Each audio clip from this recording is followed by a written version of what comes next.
All right, so this video is going to be a combination of the pretty much the slog. It's going to be Path of Daggers, which I think is a cool name for a book, and I think it's got some of the better cover art of the novels.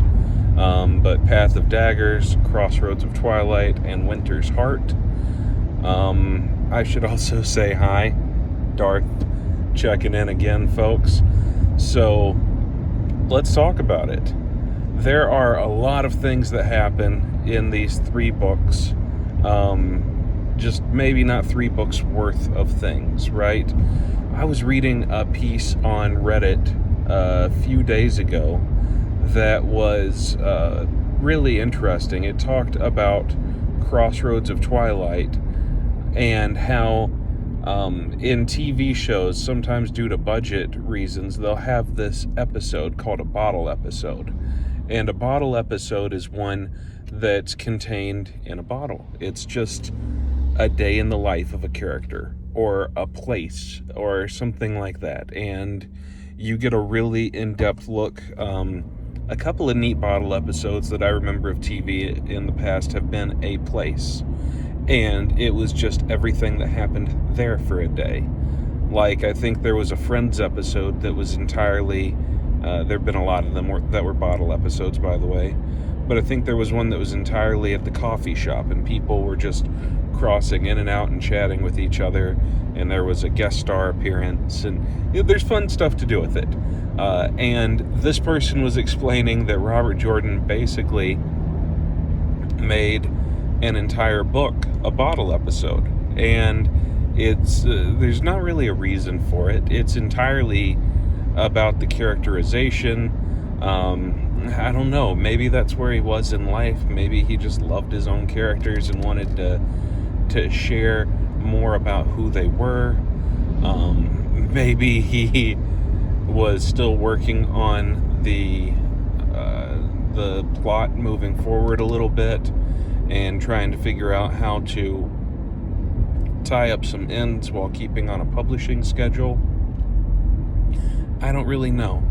But what I do know is that Crossroads of Twilight is the slowest book in the series, despite also being either the shortest or the second shortest. I'm pretty sure it's only like 30 chapters. It or Winter's Heart. One of them. See, this is the thing about this section. The reason I need to combine this review as all things together is because I am intentionally trying to do this from memory, and the issue is all these books take place at the same time, and they're kind of boring, and they... kind of boring, so bad to say about them. That feels wrong. Some monumental things, momentous, I don't know where I was going with that, happen in these 3 books. But it just is what it is. So this bottle episode concept, that it does kind of resonate with me. Jordan himself commented that he thought the structure of the books is what made them so tedious for some readers, for some fans, because particularly in Crossroads of Twilight, you have one section for one character, and that is their entire story throughout the book, and then you back up in time to where that person began, or roughly around there, and you have another perspective through that whole time frame. And we get some really good Elaine Avienda stuff in here. I adore Avienda as a character. I think that somehow I feel like she was underutilized in the series, because she's wonderful. She is our real introduction to IO culture, and IO culture is wonderful. And beyond that, Avienda has her own character that is not just a personification of it, but also an exploration of the flaws with IO culture and how people within it might tackle them where they might buck and rebel against that culture and its integration into the mainland of the story. She's a really neat character, and her and Elaine's friendship feels very genuine to me in the series. I think Robert Jordan did that well. He was very good at writing companionship. Lan and Moraine, Nynaeve and Egwene, Avienda and Elaine, Matt, Perrin, and Rand together, particularly Perrin and Matt, Rand and Loyal. There's a lot of good relationship building that's platonic. Though, again, I'm completely shipping that Elaine and Avienda be lesbians for each other in the book series, or bisexual. I guess given their relationship with Rand, it's gonna be fantastic to watch an American audience digest polygamy, and not even like a simple polygamous relationship, but I guess it would be polyamorous. I'm not entirely sure. Forgive me. I don't have the nomenclature down, right? So it's going to be interesting to see that. The scene where Elaine and Avienda and Min all show up together and they confront Rand in front of Nynaeve and Lan. Oh god, I don't even have to read it to get a genuine chuckle out of that scene. Nynaeve was losing her mind. I don't even... that might actually be in book 11, but it cracks me up every time. I laugh like this every time we get there for just minutes. It's great. I love that kind of thing. This somewhere in this range is where, actually it might have been in the last book, Moghedien escapes. She tries her best to kill Nynaeve. Nynaeve's block gets broken, which is great. It overcomes a huge barrier for her. She finally starts learning a little bit of serenity, and I will say by book 14, I think that she's a really well-balanced character. Beforehand, a lot of her character arc is that she's not. So Zoe Robbins is going to have some fun with the character development on that. By the way, if I didn't say this, I think that all of this will get condensed into one season of TV. I do think that the show will expand to 8 episode seasons, probably by season 2. That's what I'm expecting. I expect that now that everybody's got a taste of Wheel of Time, or at least will this Friday. For those of you watching this, you should know that Amazon traditionally releases on GMT. GMT is 5 hours ahead of the Eastern Standard Time for the US. So, if you happen to live on the East Coast of the US and Amazon releases at midnight on Friday, they'll actually be releasing at 7 p.m. on Thursday for you. That's, my hope is that we get to watch this show Thursday evening. I would love that. That would be one day sooner and perfect, I think. I'm going to have a lot more to talk about then, by the way. One of the big reasons for this happening right now is because I'm so excited for the show, and I want to discuss and talk about it, but I've done a really good job of avoiding spoilers. So, this is very nice in that it completely avoids spoiler talk for the TV show, of course, because I know that leaks and stuff are out there and new images are coming, and I just don't... If you're here with me, welcome to it. We're going to do this together. This is going to be great. we're going to go in blind as we can at this point. So, okay. In these 3 books, the biggest thing that happens, which echoes through all 3 books, is Rand's cleansing of Sidene. And Robert Jordan has done such a good job of building up what this magic system is and showing us what it can do. And here the explanation is that there are... You've heard my theory at this point about how each world is a reflection of others, more akin to what the pattern weaves as its true course, or less. And that's why some of them look more faded than others. And that this world is actually integrated to Tel Aran Riyadh, which weaves between all of them. And so that's why certain magical elements can happen. That's why fantastical things can appear. One of those, which we know well, is Mashadar.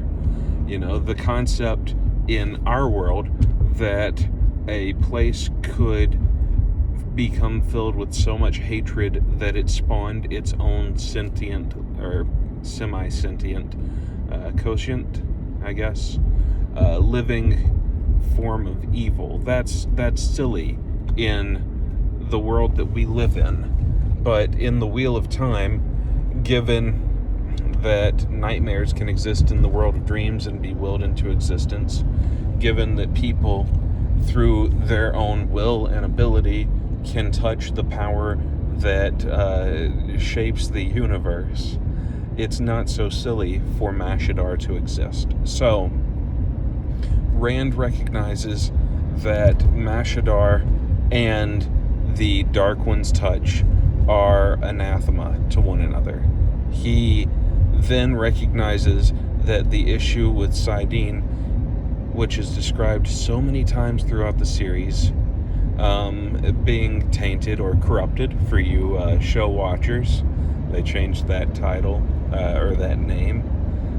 So the issue with the taint being corrupted. Wow. The issue with Sidene being corrupted is that there's sort of an oily film that you have to delve through that seems to coat your weaves if you're a man channeling the one power. And he uses the one power insulated, the male part insulated by the female part, which he's trying to use to sort of scrape off the oil, as you will, in tremendous amounts. And he insulates the whole thing in a cocoon of the female power, and then puts it in contact with Mashadar, hoping that the two forces will kill each other if he sustains it long enough. That is his goal in attempting to cleanse the male half of the one source, which is successful. And if that description sounded weird or ridiculous at all, that's because Robert Jordan felt the need to explain his magic system here, and I actually applaud him for setting it up well enough that that explanation could have internal consistency. It makes me think a lot of Jurassic Park, you know? Good science fiction tends to explain the science behind the fiction, right? And it might not always be science that holds up within our own world, but it holds up internally within the world that exists. I guarantee you RJ spent a ton of time thinking about how the taint could be cleansed. You know, we don't have to get into the specifics of it. You can understand the flow of money from the Federal Reserve through the central banks into the U.S. economy and not see every dollar, right? So we don't have to get into what strands of spirit were used. But being able to give the concept, being able to explain, we injected the fossilized amber DNA that we extracted with frog DNA and spliced that into the ATCG genome sequence, ACTG, something like that.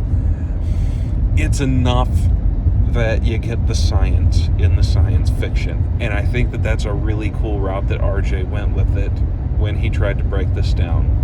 Oh, by the way, back in Lord of Chaos, Herodfell died, and somewhere in there, men showed up and started doing really cute things with Rand. So, Men's been here. Love Men as a character. I really adore all these characters. I don't have characters I hate in the Wheel of Time. When I'm supposed to hate them, I instead find myself trying to understand them on rereads, because Jordan was... he put enough the depth into each of them that it seems like he understood their motivations, and they have a sort of consistency to them. Even one like Elida, she almost seems like a victim at times. And speaking of, in these 3 books, Elida's a pain in the ass. So I think that her fate in the end, by the way, is terrible. I would have much rather that she died, but sometimes whenever you suck, life sucks back, and I get that. So that's the way things went for Elida. Elaine is going through a succession.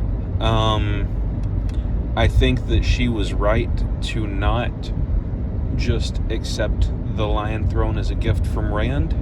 I think that she was right to accept Kyrian as a gift. Both of those things made sense, given the politics of the show and of the books and how they've worked out so far. This person's got to go. We're in a 45. We're doing 34.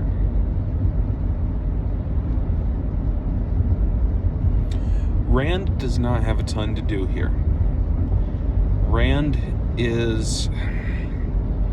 if I had to have an overarching qualm with the series, Rand has a lot of things that he needs to do as the Dragon Reborn, right? And he has went through most of his character arc by around book 7, and all that's left for him now is to wait on others to catch up.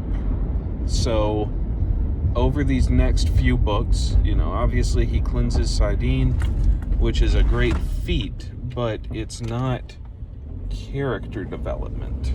And that person really did not put on a signal and stopped in this road. I'm glad they're not here anymore. So, he has great feats at this point. He cleanses Sidene. He gets lucky enough to Viren, but he Deus Exes his way out of another assassination attempt, this one by several Ashaman, and we have to see him poison Eben, which is sad. Also, I don't know where Rand got poisoned from. Maybe it tells us. Cadsuane's doing plotting, which is annoying.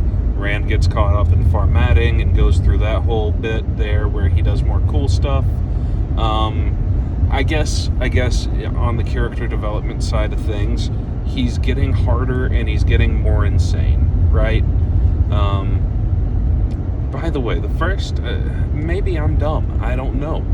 It took me several times of rereading this series before I really saw the insanity. Robert Jordan always writes Rand's insanity from Rand's perspective. Well, not always. Sometimes others will see him muttering to himself, and I'd go, oh, okay, yeah, he's starting to lose it a little bit. But on the flip side of that, Rand is talking to another voice consciously in his head. It's influencing his decision-making. It's influencing his thoughts, and it's trying to take over and occasionally succeeding. That's crazy. That is crazy for a man to do. So he's way more crazier than he seems when you're in his mind, because you know that some of those thoughts, hey, that kind of makes sense. That might be a real thing. Lews Therin feels like another character rather than a figment of his imagination. That's interesting. So that's all developing. He did get cut with the dagger and from Thane and almost die, and then not die because main character, you know. So there's there's stuff going on with Rand, but it's not conquering nations. It's not getting Kalendor. It's not declaring himself the Dragon Reborn. He just kind of, from this point up until almost until the end of the series, he tries to make peace with the Shan-Chan, and he's, you know, he tries to work out things with the Borderlanders and with the White Tower, but I don't know, I think he lost some of his agency. Most of the time that we drop back by and see what good old Rand al'Thor's up to, what he's up to is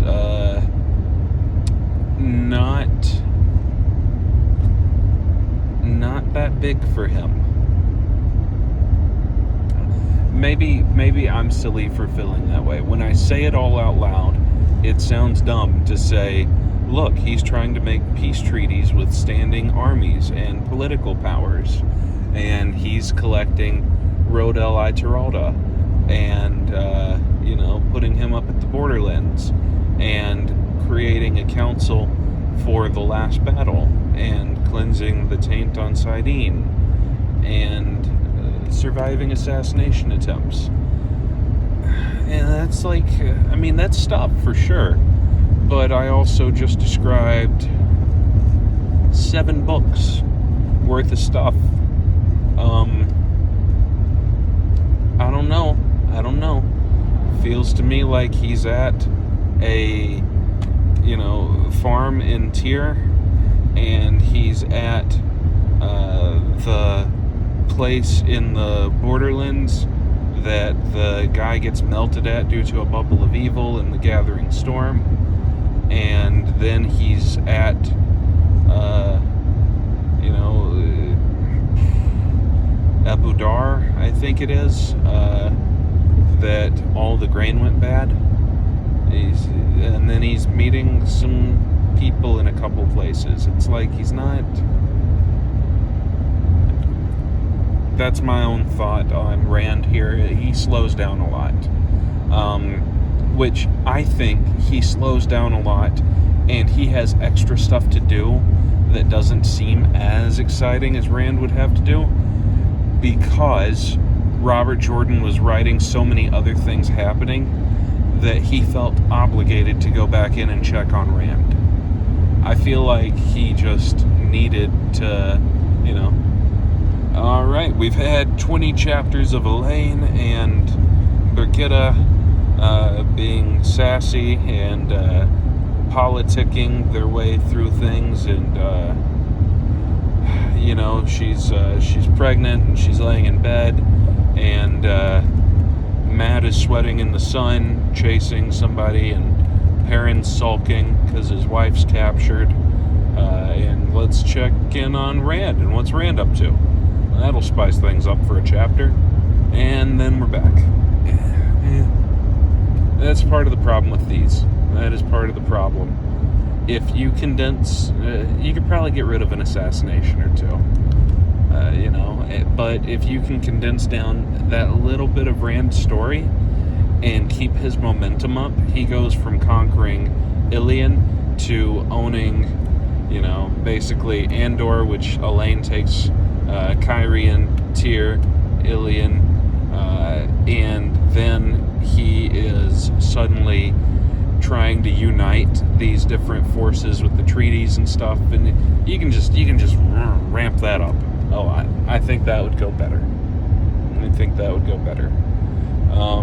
So Matt is wonderful in these books. He's really a breath of fresh air when we get his perspectives.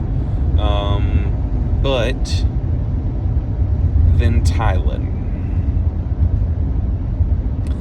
Okay. I was young when I first read this, and I've had a really fortunate life. I did not understand what Tylan was doing here.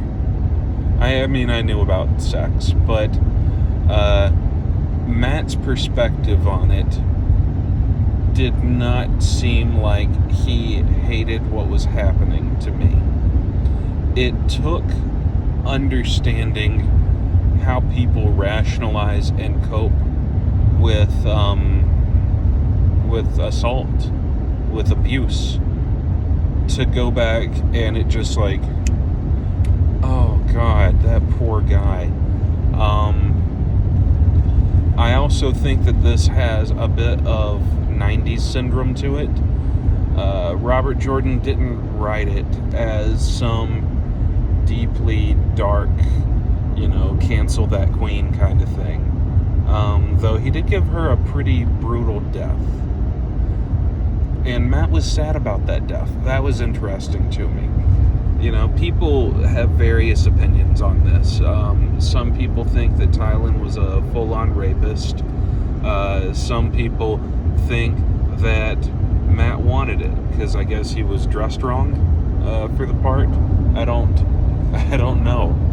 But I think that his affection for her eventually became real, but the way that relationship started is unacceptable, obviously. That's regardless of whether it's a modern ethos or not. And that Matt's character didn't know how to handle it ever. I don't think there was like a Stockholm syndrome. I do think that he had a fondness for her, and that we get that from his POV beforehand. But it was, he said himself that he was used to chasing and not used to being the one who was chased. He didn't know how to approach that, and the knife to the throat went, obviously, a mile too far. I don't think that Matt felt he was a victim here. This was really a downer in these books. Jesus. Like, even having this conversation right now feels uncomfortable. It's very hard to interpret what Robert Jordan was writing for Matt at this point and get any sort of certainty on how the character came through it and how it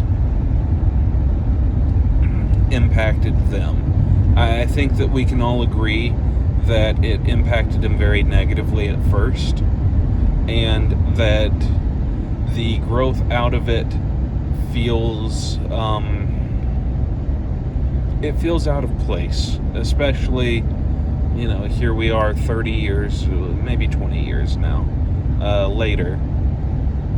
It definitely doesn't tonally sit right with a current audience. I don't want this to be cut from the show, but I either want them to treat Tylan as more of a villain, or to reframe how that relationship begins so that it's less uncertain for the audience watching it, because people don't handle nuance well. Hell, I'm not handling it well right now. I don't know. I've never quite known how to feel about this. I feel bad for Matt, is how I feel about this. And I don't know that he would even agree with that assessment by the time she dies.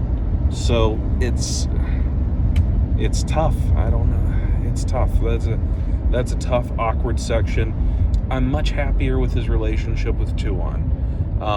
And maybe that's fucked up, because Tuon has these deeply ingrained prejudices regarding slavery, and obviously slavery is a real topic that happens in our civilization and has happened in our civilization.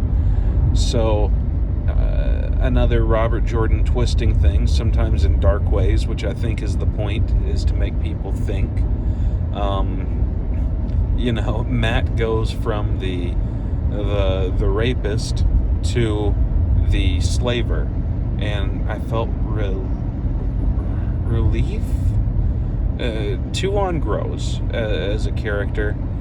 God, they really should have put her conversation with Arthur Hawkwing in the books. I would have loved to have seen that. It would have been cathartic for Hawkwing to tell her, I was getting manipulated by one of the Forsaken, and you've had one of the Forsaken advising your advisor, and we're fucking idiots here, so maybe you, who can channel, should get off your high horse about it and go ahead and restructure your society. That's a terrible way to frame that, obviously, but it would have been cathartic to have had some sort of comeuppance for her, where it, really changes her purview of the world. And I think that she was growing towards that. Unfortunately, Jordan's death messed up the sequel series that he was planning to do with Matt and Tuon. But I think, even so, I like her as a character more. She's just interesting, and she's a late addition to the series, so it's always hard to find characters who are later additions as favorable as those who we've known from the beginning. But I don't know, she adds a certain dynamic. It's one that, unlike some other characters that I understand why they're there, Tuon to me felt like Robert Jordan needed a foible for Matt, and he needed a way for the Seanchan dilemma to be resolved, and he just kind of pushed them into one another, from a writing side of things. I feel like their interaction, their start, is fairly forced. Maybe doesn't even make a ton of sense at times, but it is what it is. These are the weaker books. We can call them weaker here, right? So this is part of what makes it weaker.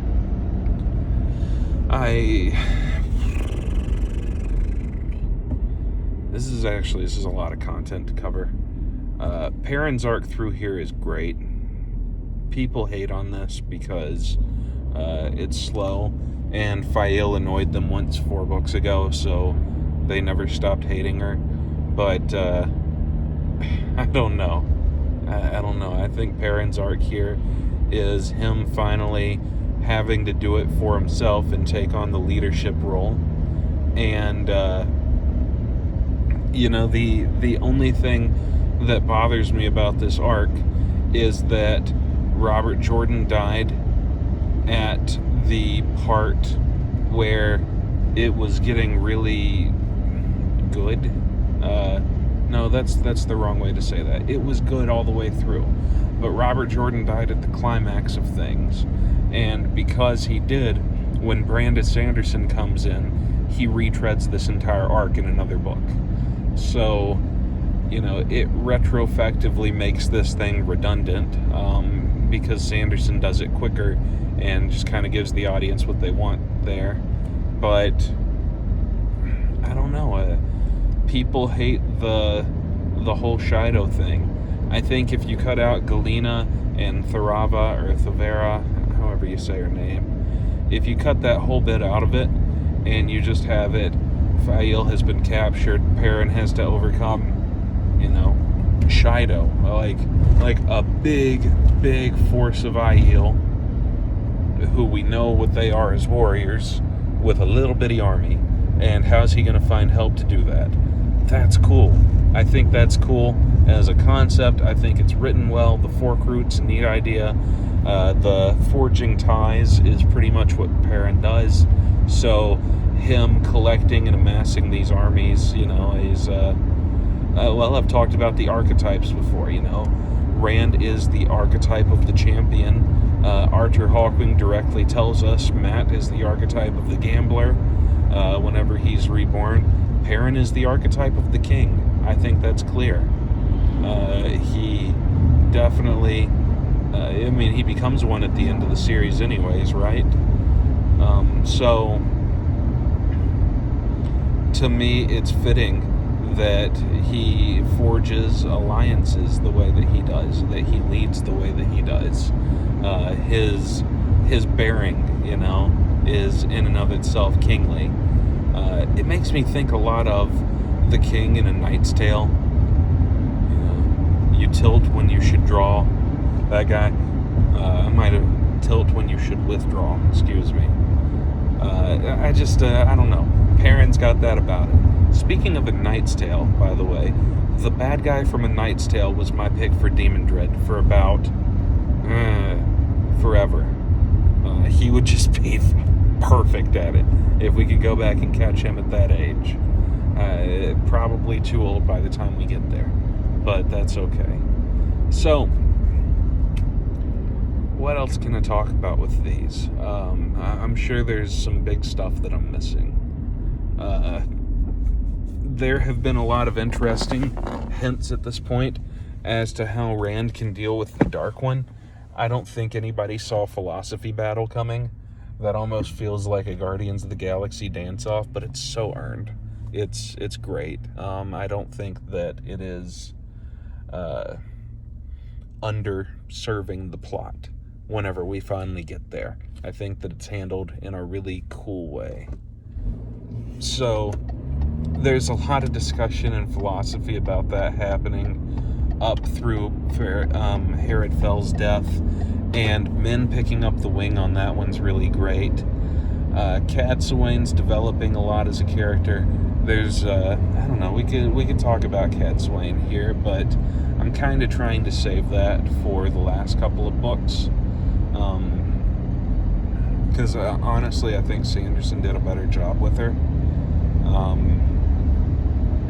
Egwene is, everybody is forging alliances, the stones are on the board, and now we're just moving the pieces, as it were. So, Egwene's doing some cool things. One of my complaints with the series is that the Supergirls kind of go on the same adventure 3 times. It's always urgent for them, right? There's always a, hey, we need this thing desperately. Let's go visit a new city. and then they do. And it's like, who are they going to take with them this time, right? So, their trip to Tyr, Matt chased them. Their trip to, was it Abu Dar? Oh, earlier I said Abu Dar, but it's actually Bandar Eben that Rand visits. The food goes bad, right? Caught myself on that one. Okay. They go to Abu Dar. They run into Val and Luca's menagerie.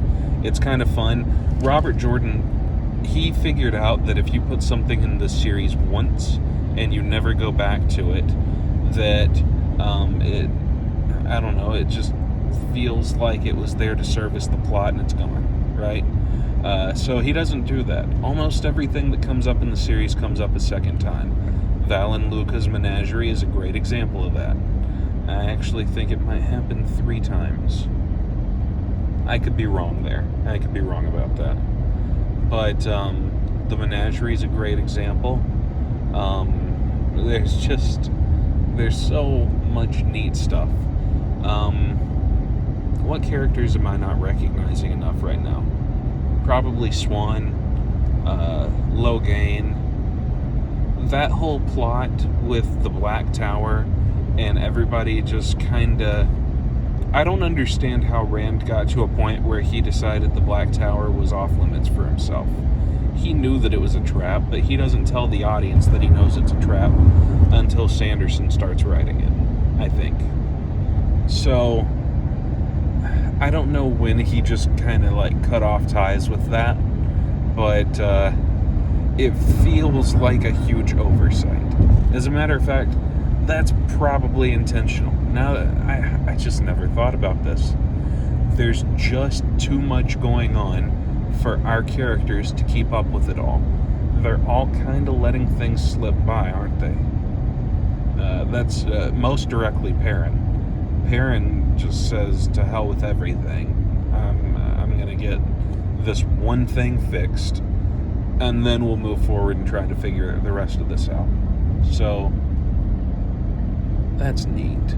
That's neat. I never really thought about that before. I guess...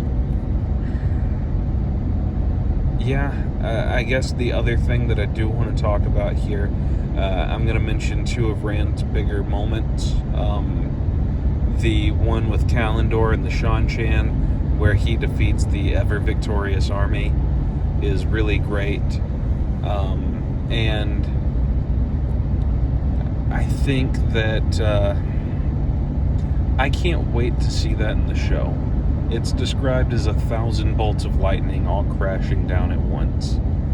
That is going to be so cool to watch Kalendor in Rand's hands, getting used to its full potential. That's going to be amazing. And similarly, when he is cleansing the corruption from Sidene, the Forsaken are all showing up. And I've mentioned before, the Forsaken are some of my favorite characters.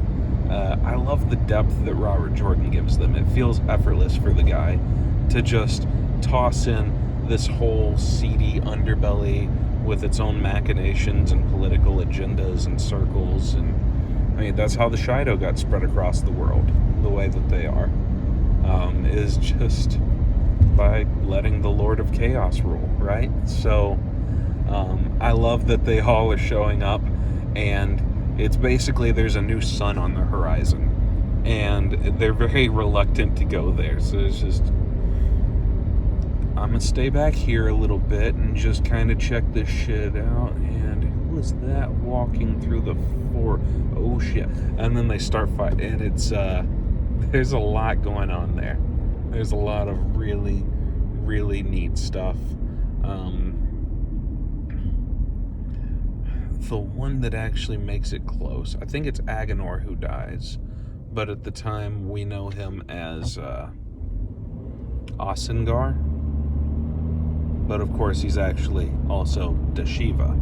So if you can keep up with Agenor, who became Osingar, disguised as Dashiva, getting killed by another one of the another dark friend, as it were, not one of the chosen, but and then you have to keep her in mind later, because she's going to help Cimarog kit a domination band on Rand.